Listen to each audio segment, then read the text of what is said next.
প্রিয় ছাত্ররা, আশা করি তোমরা প্রত্যেকেই বাড়িতে আছো, সুস্থ আছো। যাই হোক, এই দীর্ঘ সময় ধরে আমাদের বিদ্যালয় শ্রীরামপুর মলিনা লাহিড়ী বয়েজ একাডেমি এক মারণ ব্যাধির, সমগ্র বিশ্ব জুড়ে যে মারণ ব্যাধি দেখা দিয়েছে সেই কারণে বন্ধ আছে। সেই কারণে আমরাও আমাদের ছাত্রদের জন্য অনলাইন পঠন পাঠনের ক্ষুদ্র চেষ্টা করে চলেছি। আশা করছি তোমরা প্রত্যেকে এই অনলাইন পঠন পাঠন ব্যবস্থায় একটু হলেও উপকৃত হবে। দেখা যাক, আজকে আমরা বাংলা কবিতা আলোচনা করছি। দশম শ্রেণীর বাংলা কবিতা আয় আরো বেঁধে বেঁধে থাকি, কবি শঙ্খ ঘোষের লেখা। এসো সকল ছাত্র, তোমরা আগে একবার রিডিং পড়ে নিও নিজের বই থেকে, তারপর আমার এই আলোচনা একটু শোনো। তো শুরু করছি আজকের আলোচনা। আয় আরো বেঁধে বেঁধে থাকি, কবি শঙ্খ ঘোষ। আয় আরো বেঁধে বেঁধে থাকি বলতে কবি এখানে কি বোঝাতে চেয়েছেন? আসলে কবি এখানে আমাদের প্রত্যেক মানুষকে ঐক্যবদ্ধভাবে বসবাস করার, একের বিপদে অন্যের পাশে দাঁড়ানোর চিন্তা ভাবনার কথা কবি বলতে চাইছেন। আমাদের এই অবক্ষয়ী সমাজ ব্যবস্থার প্রতিরূপ কবি এখানে চোখে আঙুল দিয়ে দেখানোর চেষ্টা করছেন। এই অংশে আমাদের প্রথম যে আলোচনার বিষয় সেটা হচ্ছে আমরা বা আমাদের বলতে কবি কি বোঝাতে চাইছেন। এখানে আমরা বা আমাদের বলতে কবি বলতে চাইছেন সমাজে খেটে খাওয়া সাধারণ মানুষ, শ্রমিক, শ্রমজীবী মানুষ, অর্থাৎ অর্থনৈতিকভাবে বা সামাজিক দিক থেকে বিপন্ন, অপমানিত, অবহেলিত মানুষজনকে কবি এখানে আমরা বা আমাদের বলে চিহ্নিত করেছেন। এই আমরা বা আমাদের এই অংশের মানুষজন, তাদের যে সামাজিক এক অবক্ষয়ের সময় দাঁড়িয়েছে, তারা যে ক্রমশ এই সমাজ থেকে বিচ্ছিন্ন হয়ে পড়ছে, সেই বিচ্ছিন্নতা থেকে নিজেদের সংসার, সমাজ, পরিজনকে বাঁচানোর জন্য এক ঐক্যবদ্ধভাবে থাকার প্রয়াস কবি শঙ্খ ঘোষ করতে বলেছেন। এই আয় আরো বেঁধে বেঁধে থাকি কবিতাটির মূল গ্রন্থের নাম জলই পাষাণ হয়ে আছে। ভালো করে শুনে নাও, জলই পাষাণ হয়ে আছে। এই কাব্যগ্রন্থ থেকে কবি শঙ্খ ঘোষের আয় আরো বেঁধে বেঁধে থাকি কবিতাটি আমাদের পাঠ্য। এইবার দেখা যাক, কবিতার লাইন ধরে আমরা আলোচনা করার চেষ্টা করছি। ভালো করে একটু শুনে নাও, বইটা একটু দেখো। আমাদের ডান পাশে ধস, আমাদের বাঁয়ে গিরিখাত। আমাদের বলতে আমরা যে কথাগুলো বললাম এখনই, সেই সাধারণ শ্রমজীবী শ্রমিক শ্রেণীর মানুষ যারা এই সমাজ ব্যবস্থায় অবহেলিত, অপমানিত, এইরকম সাধারণ মানুষ, তাদের যেন আমি দেখতে পাই যে চারিদিকে একটা সমস্যার সম্মুখীন হতে হচ্ছে। এখানে ডান দিকে ধস বলতে আমরা প্রত্যেকেই বুঝি যে প্রাকৃতিক কারণে মাটি বা পাথর খসে পড়া, মূলত পার্বত্য অঞ্চল বা মালভূমি অঞ্চলে অনেক সময়তেই বর্ষার কারণে এরকম আমরা দেখতে পাই, তাকে আমরা ধস বলি। তাহলে এখানে ধস বলতে কবি শুধুমাত্র যে ওই পার্বত্য অঞ্চল বা মালভূমি অঞ্চলের মানুষের কথা বলেছেন তা কিন্তু নয়। কবি এখানে ডান দিক, বাঁ দিক, মাথার উপরে বা নিচে সমস্ত দিক থেকে, অর্থাৎ এই সাধারণ শ্রমজীবী মানুষগুলির যে সমস্ত দিকেই সমস্যা, বিভিন্ন রকমের সমস্যার সম্মুখীন হতে হচ্ছে চলার পথে, সেই সমস্যার সম্মুখীন হওয়ার কথা বলতে চাইছেন। আমাদের বাঁয়ে গিরিখাদ, গিরিখাদ বলতেও সেই পার্বত্য অঞ্চলের যে ভীষণ গভীর গর্ত বা খাদ, জলাশয়, তার কথা বলা হচ্ছে। আমাদের মাথায় বোমারু, বোমারু শব্দটি হলো একটি যানবাহন, অর্থাৎ বোমা নিক্ষেপণকারী যানবাহন।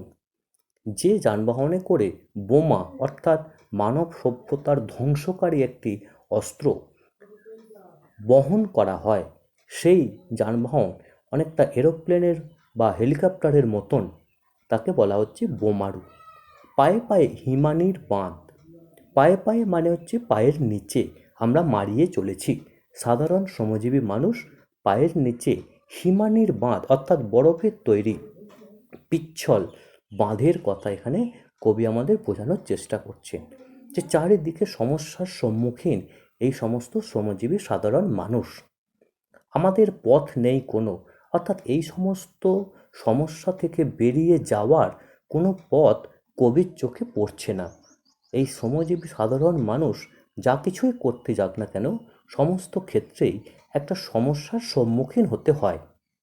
আমাদের ঘর গেছে উড়ে, মাথা গোঁজার যে ঠাঁইটুকু শ্রমজীবী মানুষদের, শ্রমিক শ্রেণীর মানুষদের থাকে, সেগুলোও অনেক সময় উড়ে যায় বিভিন্ন প্রাকৃতিক বিপর্যয় বা কৃত্রিমভাবে তাকে উড়িয়ে দেওয়া হয়, ভেঙে ফেলা হয় বিভিন্ন রকমের রাজনৈতিক বা সামাজিক দুরবস্থার কারণে। আমাদের শিশুদের সব ছড়ানো রয়েছে কাছে দূরে, সব শব্দের অর্থ আমরা নিশ্চয়ই প্রত্যেকে জানি, মৃতদেহ। সেই আমাদের শিশুদের সব, আমাদের শিশু অর্থাৎ আমাদের ভবিষ্যৎ প্রজন্ম, আমরা যে ভবিষ্যৎ প্রজন্মের দিকে তাকিয়ে অনেক আশা আকাঙ্ক্ষা নিয়ে বেঁচে থাকি, আমরা দেখতে পাই অনেক সময়তেই সেই সমস্ত শিশুদেরকেও বিভিন্নভাবে এই সমস্ত প্রভাবশালী ব্যক্তিদের হাতে খুন হতে হয়, প্রভাবশালী ব্যক্তিদের দ্বারা লাঞ্ছিত হতে হয়। তাই এইখানে কবি বলতে চাইছেন যে এই সমস্ত শ্রমজীবী সাধারণ মানুষদের যে ভবিষ্যৎ, সেগুলোও কিন্তু আস্তে আস্তে দূর হয়ে যাচ্ছে। ভবিষ্যৎ বলে আর কিছু থাকছে না, ছড়ানো রয়েছে কাছে দূরে। ভবিষ্যৎ আজকে প্রায় নষ্টের পথে। কোনো রকমে জীবন ধারণ করে যাওয়াই হচ্ছে বেঁচে থাকা এই শ্রমজীবী সাধারণ মানুষদের কাছে। বেঁচে থাকা আর মৃত্যুবরণ করা, এই দুটি যেন আজকে একরকম হয়ে গেছে। আমরাও তবে এইভাবে এ মুহূর্তে মরে যাব নাকি? এই শ্রমজীবী মানুষদের চিন্তা, শ্রমজীবী মানুষদের ভাবনা, যে তাহলে এই যেভাবে ধ্বংসের সম্মুখীন হতে হচ্ছে আমাদের এই সমাজ সংসারকে, আস্তে আস্তে এই ধ্বংসের পরিণতি যে মৃত্যু, আর সেই মৃত্যু যে আমাদের উপরও এবার আসতে চলেছে, সেই কারণেই কবি এক আশঙ্কা প্রকাশ করছেন।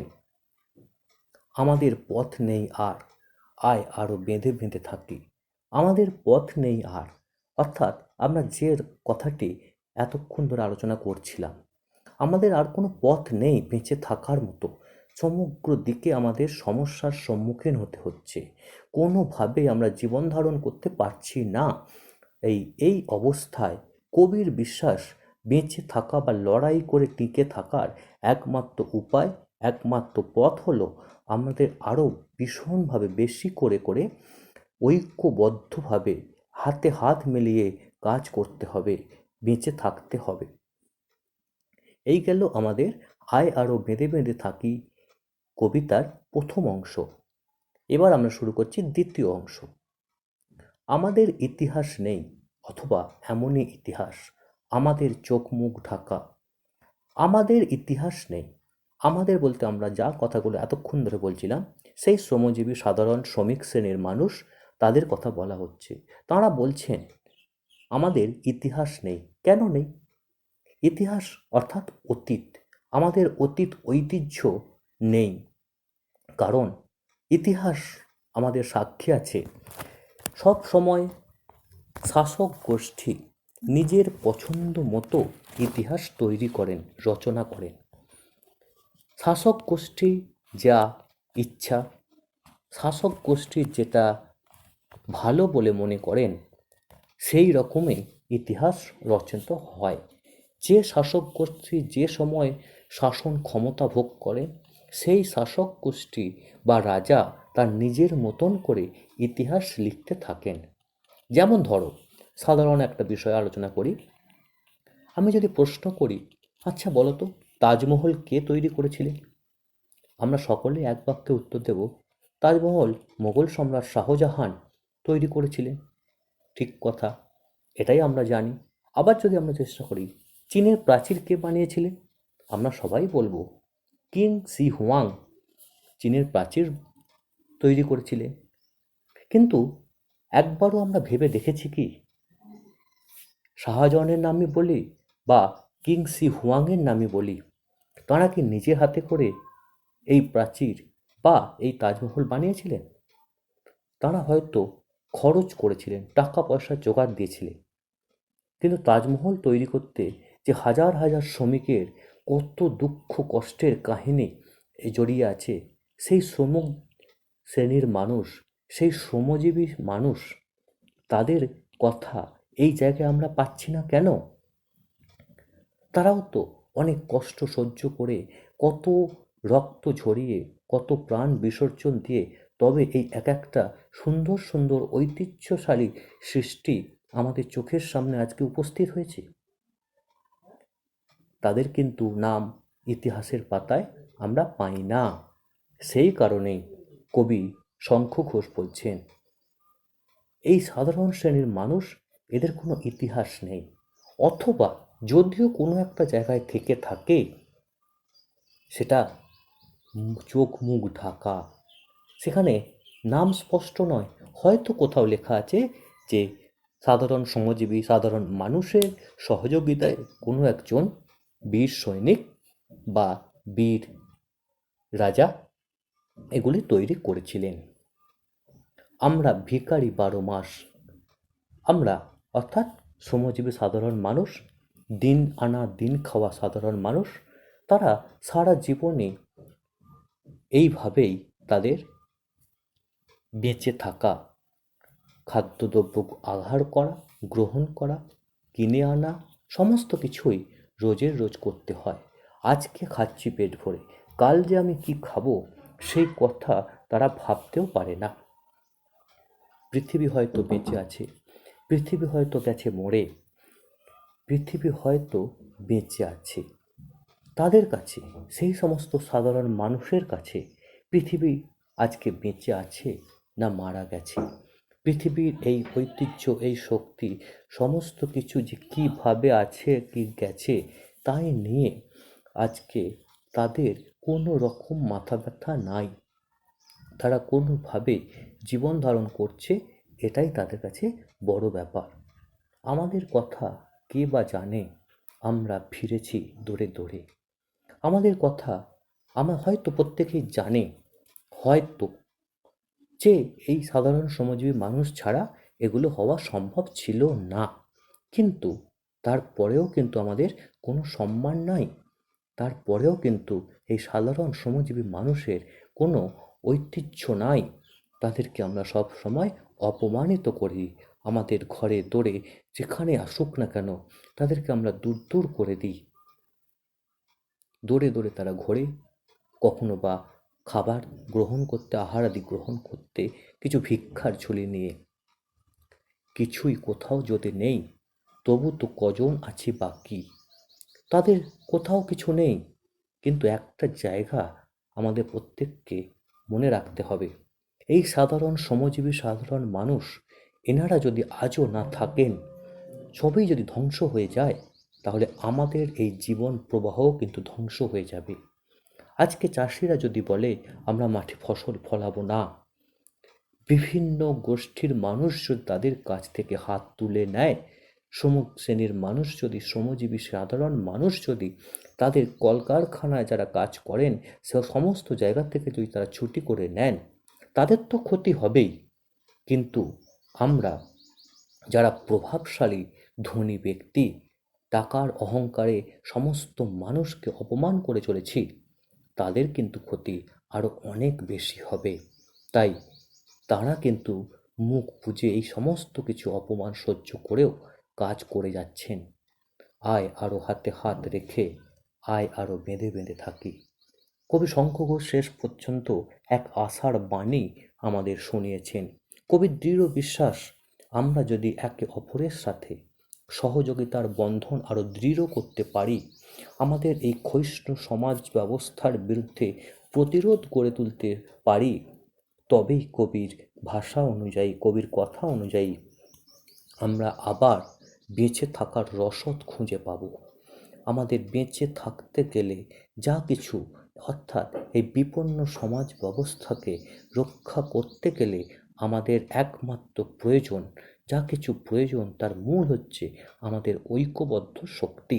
আমরা আমাদের ঐক্যবদ্ধ শক্তি নিয়েই বেঁচে থাকতে পারবো। সমস্ত ছাত্ররা তোমরা দেখো, শোনো কথাগুলি এবং বাড়িতে পড়াশোনা করো। যদি কিছু আটকায়, বিদ্যালয়ে খুললে বিদ্যালয়ে এসে